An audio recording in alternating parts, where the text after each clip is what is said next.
I am curious if you've ever heard this statement before.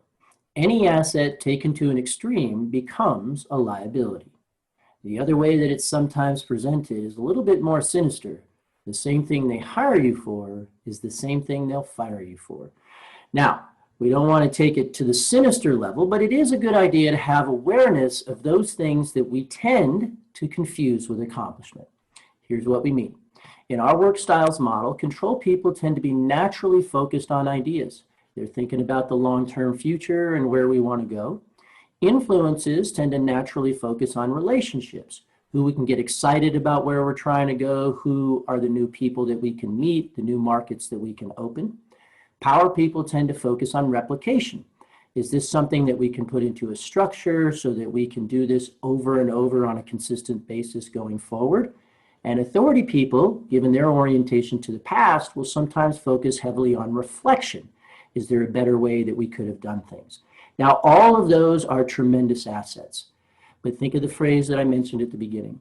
When control people, every time there's pressure, focus on coming up with a net new idea, many times the reputation that they will get is, hey, this is just the flavor of the week. We're not executing on any of these ideas. Influences, by focusing so heavily on the relationships, will sometimes not have challenging conversations or push things forward. For example, if you're in sales and an influence person, sometimes influences won't put the contract in front of their client because they're nervous the client could say no, and that would actually jeopardize the relationship.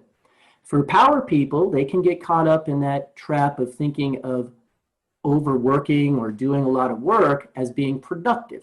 So they'll confuse replication with accomplishment.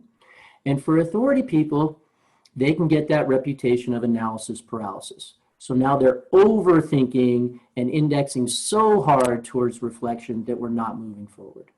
So what's the tip here? I've already mentioned it. It's awareness.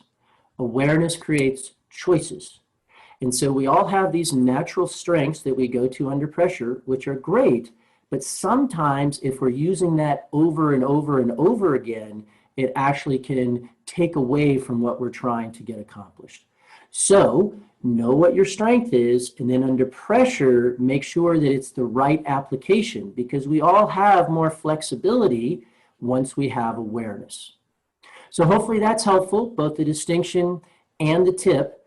Please let us know. You can reach out to us directly or comment below. Thank you very much.